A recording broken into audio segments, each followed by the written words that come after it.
Donc bonjour à tous et bienvenue dans cette nouvelle vidéo. Donc je vais vous présenter une méthode qui est simple et utile, c'est la claustration d'un essaim. Alors pourquoi on aurait besoin de cette technique? C'est pour éviter de déplacer un essaim donc artificiel qu'on viendrait de faire sur un autre emplacement pour pouvoir le remettre au même endroit. Le deuxième cas où on peut utiliser cette technique là, c'est lorsqu'on a des essaims issus des sémages qui sont un peu vagabonds et qui ont du mal à se fixer dans une ruche. Donc la claustration dans ces cas là peut être un bon remède.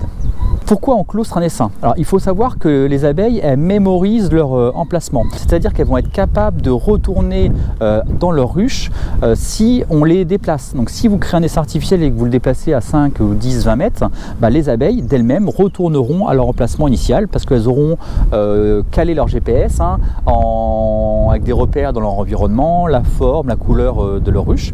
Donc si vous êtes amené à faire un essaim et que vous ne le déplacez pas suffisamment loin, donc c'est-à-dire 3 km et pendant quelques jours, votre essaim pourrait donc se dépeupler et les abeilles pourraient repartir. Donc pour les apiculteurs débutants qui n'auraient pas forcément plusieurs ruchers ou qui n'auraient pas forcément le temps, il existe une technique, c'est la claustration. Et ici cette claustration, elle consiste à mettre les abeilles dans le noir ou du moins dans un endroit ombragé pendant 48 à 72 heures. Alors dans l'idéal, il faut les mettre au moins pendant 2 nuits. L'autre intérêt, ça va être pour le cas où on a capturé un essaim et qu'il n'arrive pas à se fixer, ça peut arriver, des fois on met un essaim en ruche et quelques heures après il repart. La claustration, ça peut être intéressant, c'est-à-dire que vous mettez votre essaim en ruche, vous le fermez et après vous allez bien le nourrir et vous allez le laisser pendant 48 à 72 heures donc en cave, et comme ça la reine qui va être à l'intérieur va commencer à repondre dans les rayons et vu qu'il y aura du couvain, ça va fixer les abeilles dans la ruche. Donc ça peut vraiment être une technique intéressante dans ces cas-là. Ça peut arriver, des fois on prend un essaim, on le met en ruche, il repart 2 fois, 3 fois, bon là au bout d'un moment c'est un peu fatigant.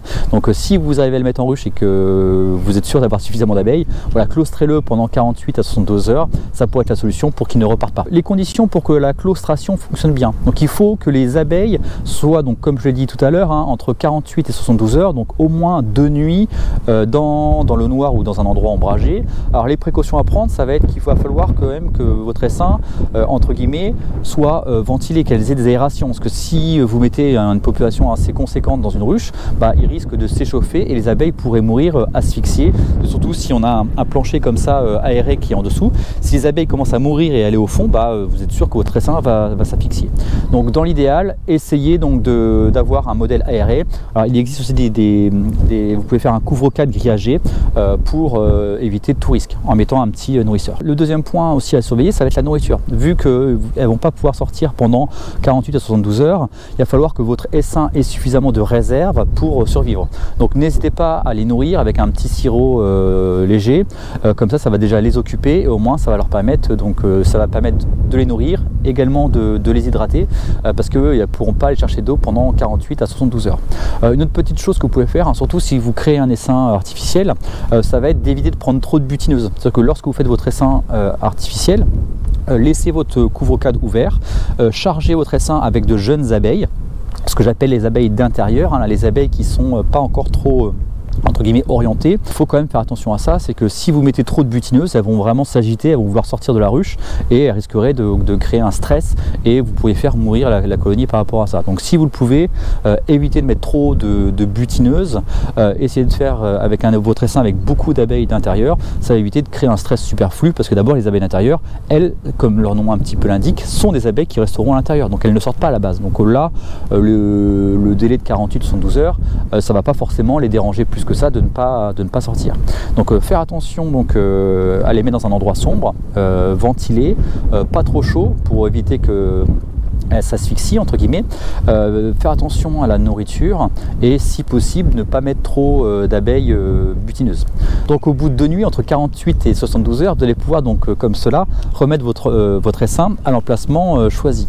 Alors évitez quand même de le mettre peut-être auprès de la ruche de départ, essayez peut-être de changer un tout petit peu l'orientation au cas où, ou à mettre encore des branches devant l'entrée, comme ça les abeilles en sortant seront obligées de se réorienter.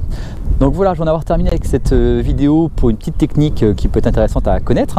Alors dans l'idéal, quand même, pour le respect de l'abeille, évitez de les claustrer. Alors c'est vrai que c'est pas forcément naturel de les enfermer, donc si vous pouvez, et essayez quand même de les déplacer à plus de 3 km. Mais néanmoins, voilà, c'est quand même possible de le faire. Et si vous respectez les quelques conditions que je vous ai dit tout à l'heure, les abeilles passeront ces 48 à 72 heures sans problème en cave et pourront après vous faire une colonie donc à proximité de la ruche souche.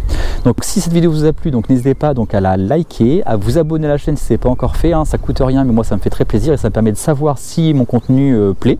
De plus, si vous voulez aller un peu plus loin, j'ai créé une application Android et iOS, donc n'hésitez pas à la télécharger pour en savoir plus sur l'apiculture. Également à vous inscrire à ma newsletter, comme ça je vous distillerai mes informations tout au long de l'année. Allez, je vous dis à la prochaine.